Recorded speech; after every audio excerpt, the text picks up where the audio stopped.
അങ്ങേയറ്റം പ്രമത്താധികാരത്തിന്റെ ഒരു അന്ധകാര കരിങ്കാലത്ത് ആവർത്തിക്കുന്ന മാധ്യമവേട്ടകളുടെ ഫാസിസ്റ്റ് അധ്യായം ഇന്ന് അതിരപ്പള്ളിയിലാണ്. അന്ന് ഷൂ എറിഞ്ഞ് ബസ് മറിച്ച് മുഖ്യമന്ത്രിയെ കൊല്ലാൻ നോക്കി എന്നൊരു പ്രതികാര തിരക്കഥയ്ക്ക് പിന്നാലെ കാട്ടാനക്കാലും ചുവട്ടിൽ കാട്ടുപന്നിത്തേറ്റയിൽ മുടിഞ്ഞൊടുങ്ങുന്ന ഗതികെട്ട മനുഷ്യരുടെ യാതനകൾ ലോകത്തോട് പറഞ്ഞ പാതകത്തിന് ഭരണകൂടം അതിന്റെ പകയത്രയും വിഷം ചീറ്റി തീർക്കുന്നത് റൂബിൻ ലാൽ എന്നൊരു ചെറുപ്പക്കാരൻ മാധ്യമപ്രവർത്തകരോടാണ്.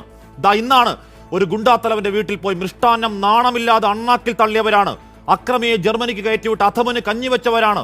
ഏതോ ചേഷ്ട കാണിച്ചു എന്ന മേയർ അധികാരിയുടെ പരാതി സത്യമാണോ തെളിയിക്കാനുള്ള മെമ്മറി കാർഡ് തിരഞ്ഞ് ആകാശത്തേക്ക് വായും പൊളിച്ചു നിൽക്കുന്ന ദാസ്യ പോലീസാണ്. പാതിരാത്രി വീട് കയറി വാർത്ത പറഞ്ഞ കുറ്റത്തിന് ഒരുത്തനെ കള്ളക്കേസും ചുമത്തി ലോക്കപ്പിൽ ഷഡ്ഡിപ്പുറത്ത് നിർത്തി കൂമ്പിലടിക്കുന്നെങ്കിൽ അതിനെ വിളിക്കേണ്ടത് നീതിപാലനമെന്നല്ല, പോലീസെ നിങ്ങളുടെ തെമ്മാടിപ്പണി എന്നാണ്. രായ്ക്ക് രാമാനം തൊണ്ടക്കുഴിക്ക് കുത്തിപ്പിടിച്ച് വലിച്ചിഴച്ചു കൊണ്ടുപോകാൻ ഞങ്ങളുടെ കൂട്ടത്തിലൊരുത്തൻ കൊടും കുറ്റവാളി ബലാത്സംഖ്യയല്ല.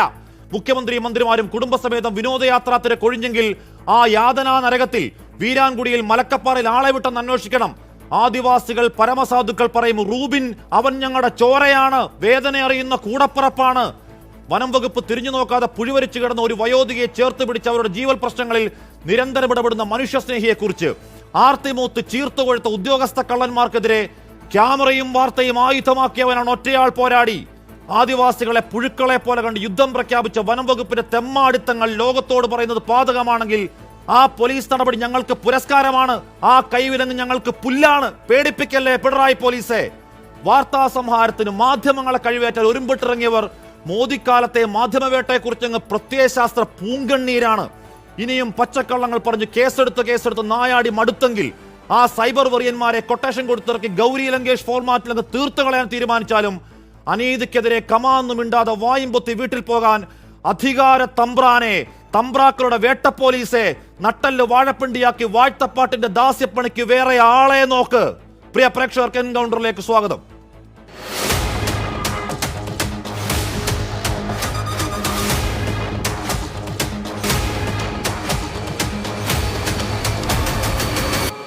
ജക്സ് ഇവിടെ എന്താണ് ഔദ്യോഗിക കൃത്യനിർവഹണം തടസ്സപ്പെടുത്തിയെന്നത് പച്ചക്കള്ളം. അങ്ങനെ ഒരു സംഭവം ഉണ്ടായിട്ടില്ല അവിടെ. ആ കള്ളപ്പരാതി, ഇനി ആ പരാതി സത്യമാണെന്നിരിക്കട്ടെ, കേരള ചരിത്രത്തിൽ ആദ്യമായിട്ടായിരിക്കണം രായ്ക്ക് രാമാനം അവിടേക്ക് പോയി രോഗിണിയായ അമ്മ അറിയാതെ ആരോരും അറിയാതെ അദ്ദേഹത്തെ പിടിച്ചിറക്കി വലിച്ചുകൊണ്ട് വന്ന് തെളിവുള്ള ഫോൺ അവിടെ എറിഞ്ഞു പൊട്ടിച്ച് അതുകൊണ്ട് അരിശം തീരാതെ ആ ഫോൺ എടുത്ത് കുളത്തിലേക്ക് എറിഞ്ഞ് അങ്ങനെ കൊണ്ടുപോയി കസ്റ്റഡിയിൽ, വനിതാ പോലീസ് ഉദ്യോഗസ്ഥയുള്ള കസ്റ്റഡിയിൽ മുണ്ടുരിഞ്ഞ് ഷഡ്ഡിപ്പുറത്ത് നിർത്തിയ സംഭവം. ജക്സെ, ഇനി റൂബിൻ നമ്മളറിയാത്ത വേറെ വല്ല അധോലോകമാണോ? നമ്മളറിയാത്ത വേറെ വല്ല ISIS ഭീകരവാദിയാണോ ജക്സെ? റൂബിൻ ലാലിൻ്റെ കൂടെ അതിരപ്പള്ളിയിലെ വഴികളിലൂടെ പോകുമ്പോൾ റൂബിൻ ലാൽ പാടിയ ഒരു കവിത ഇപ്പോഴും എന്നോട് പറയാറുണ്ട്. നന്മകൾക്ക് നിറം കെടുന്ന കാലമെന്നുണ്ണി, തിന്മകൾക്ക് നിറച്ചു വർണ്ണ ചന്തമെന്നുണ്ണി എന്നാണ് റൂബിൻ ലാൽ പാടാറ്. അത് സത്യമാണ് എന്ന് മനസ്സിലാക്കുന്നു. മൃദുഭാവേ ദൃഢഹൃദേ എന്ന ആപ്തവാക്യത്തിൽ ഒതുങ്ങി നിന്ന ഈ കാക്കി പോലീസുകാരെ കാണുമ്പോൾ സത്യത്തിൽ ഇപ്പോൾ പേടിയാണ്. ഇന്ന് റൂബിനാണെങ്കിൽ നാളെ ഞാനായിരിക്കുമെന്നാണ് ഹാഷിൻ എനിക്ക് പറയാനുള്ളത്. കാരണം എന്തെന്നറിയോ, ഇന്നലെ വൈകുന്നേരം ഏകദേശം 10 മണിയായി കഴിഞ്ഞപ്പോൾ ഈ റൂബിൻ ലാലിൻ്റെ ഫോണിലേക്ക് ഞാൻ വിളിച്ചു. 3 പ്രാവശ്യം വിളിച്ചപ്പോഴും ഫോൺ എടുക്കുന്നില്ല. അവസാനം റൂബിൻ്റെ സഹോദരനായിട്ടുള്ള അധ്യാപകനായ റൂബിൻ്റെ സഹോദരനെ വിളിച്ചുണർത്തി ഞങ്ങൾ അതിരപ്പള്ളിയിലേക്ക് പോവുകയാണ്. ആ പാവം മനുഷ്യൻ ഈ അതിരപ്പള്ളിയിലേക്ക് പോകുന്ന തോട്ടിലും റോഡിലും ഒക്കെ നോക്കുകയാണ്. ഈ റൂബിനുണ്ടോ, റൂബിൻ്റെ കാറ് കിടക്കുന്നുണ്ടോ. അതിനുശേഷം റൂബിൻ്റെ വീട്ടിലെത്തി. പ്രിയപ്പെട്ട ഹാഷിം, പണ്ട് ഒരു അച്ഛൻ ചോദിച്ചൊരു ഡയലോഗുണ്ട്, എന്തിനാണ് നിങ്ങൾ എൻ്റെ മകനെ മഴയത്ത് നിർത്തുന്നത്?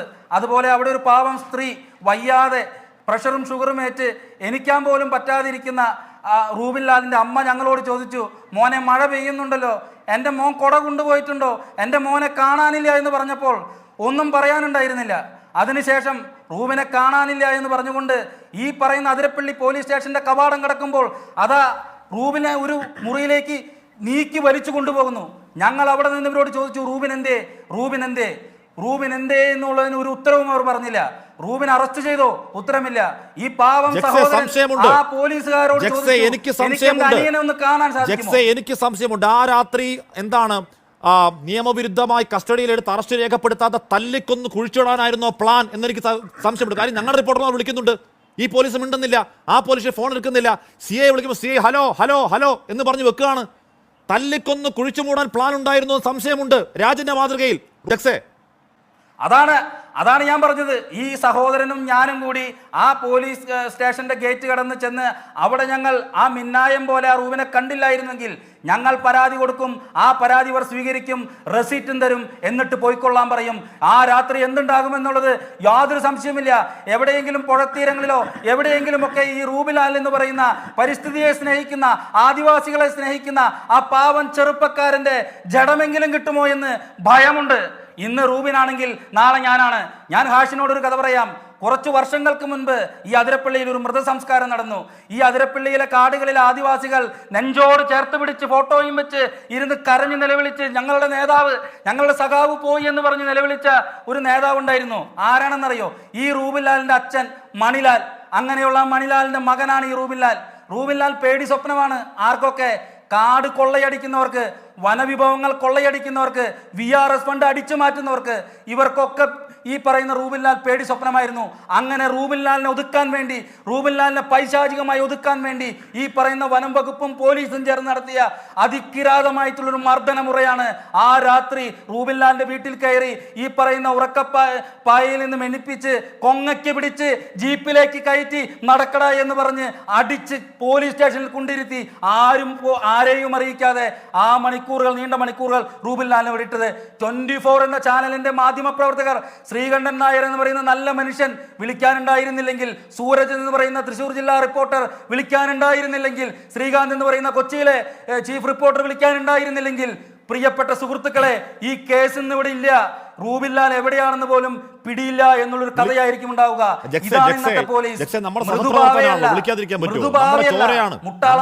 നമ്മുടെ ചോരയാണല്ലോ, വിളിക്കാതിരിക്കാൻ പറ്റുമോ? അങ്ങനെ വിളിക്കാതിരുന്നില്ലായിരുന്നെങ്കിൽ, ഇടപെടൽ ആകുമായിരുന്നില്ലെങ്കിൽ, റൂബിനെ കാണുന്നില്ല, റൂബിനെ മിസ്സിംഗ് കേസ് ഒടുക്കം ഈ പറഞ്ഞ ഏതെങ്കിലും പുഴയോരത്ത് ശവശരീരമായി കിട്ടിയാനേ ഈ റൂബിന്റെ ജനം. കാര്യം അത്രത്തോളം പകയുണ്ടെന്ന് ഇക്കൂട്ടർക്ക് ആ മനുഷ്യനോട്. ഇവരുടെ കൊള്ളയ്ക്ക് കൊള്ളരുതായ്മയ്ക്ക് ആദിവാസികൾ ഇവർ കാണിക്കുന്ന തെമ്മാടിത്തരങ്ങളെ പുറം ലോകത്തെ അറിയിക്കുന്ന മനുഷ്യനാണ്. എങ്ങനെ പകയുണ്ടാവാതിരിക്കും? എങ്ങനെ ജീവിക്കാൻ സമ്മതിക്കും റൂബിനെ? ജക്സേ, ഇന്നലെ കാലത്ത് 8:15 റൂബിൻലാൽ എന്ന് പറയുന്ന ഈ മാധ്യമ പ്രവർത്തകനും പരിസ്ഥിതി പ്രവർത്തകനും ഏതെങ്കിലും ഗുണ്ടാ സംഘങ്ങളുടെ തീന്മേശയിലിരുന്ന് ഉണ്ണാൻ പോയതല്ല. അവിടെ വന്യമൃഗങ്ങൾ ആക്സിഡന്റിൽപ്പെട്ട് കിടക്കുമ്പോൾ അവയെ സംരക്ഷിക്കേണ്ടവർ സംരക്ഷിച്ചിട്ടുണ്ടോ എന്ന് നോക്കാൻ വേണ്ടി പോയതാണ്. ആ പോയതിനാണ് അവനെതിരെ ഈ ക്രൂരമായ രീതിയിൽ ഇടപെടൽ ഉണ്ടായത്. എന്തിനാണ് അവനെതിരെ ഇതുപോലുള്ള ഇടപെടൽ ഉണ്ടാകുന്നത്?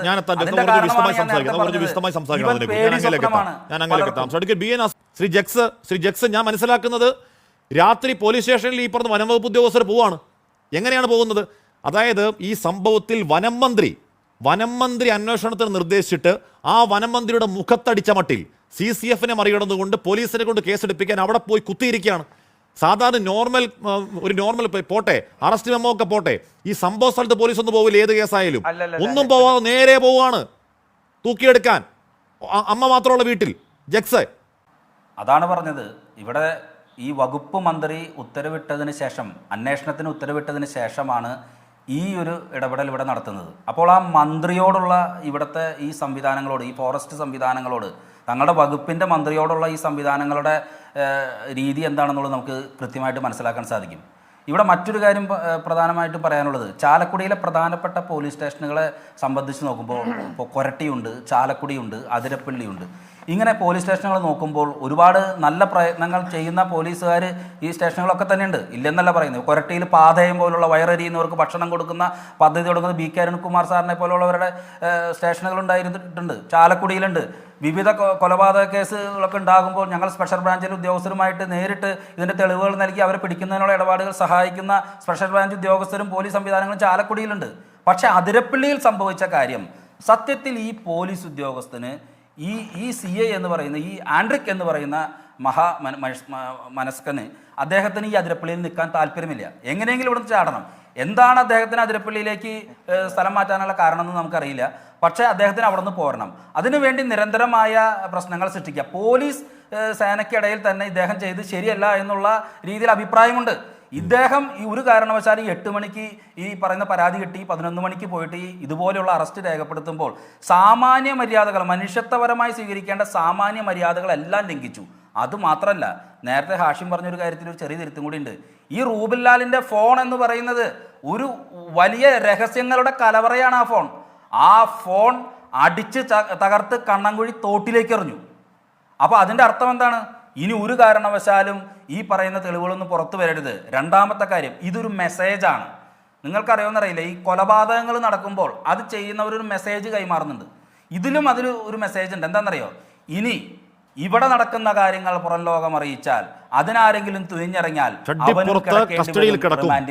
അതാണ് റിമാൻഡ് ജയിലൊന്നുമല്ല എന്ന് പറഞ്ഞാൽ അവിടെ വനിതാ പോലീസ് ഉദ്യോഗസ്ഥരുണ്ടെങ്കിൽ അവർക്ക് മുന്നിൽ കൂടി ഷഡ്ഡിപ്പുറത്ത് കസ്റ്റഡിയിൽ നിർത്തുമെന്ന കൃത്യമായ സന്ദേശമാണ്. ശരിയാണ്, ഞാൻ എത്താം ജക്സെ. ശ്രീ ജെ ജക്സ്, ഇവിടെ റൂബിന്റെ ഒരുപാട് സുഹൃത്തുക്കളുള്ള റൂബിന്റെ മറ്റൊരു സുഹൃത്തിനെ ഞാൻ വിളിച്ചു. ആ സുഹൃത്ത് പറയുകയാണ്, അവനോട് ഞാൻ 6 മാസം മുന്നേ പറഞ്ഞു, നീ നടക്കുമ്പോൾ സൂക്ഷിക്കണം, നിന്നെ വണ്ടി ഇടിച്ചു കൊല്ലാൻ ഒരുപക്ഷെ ആളുണ്ടാവും, നിന്നെ അപകടപ്പെടുത്താൻ ആളുണ്ടാവും, സൂക്ഷിക്കണം എന്ന് പറഞ്ഞു.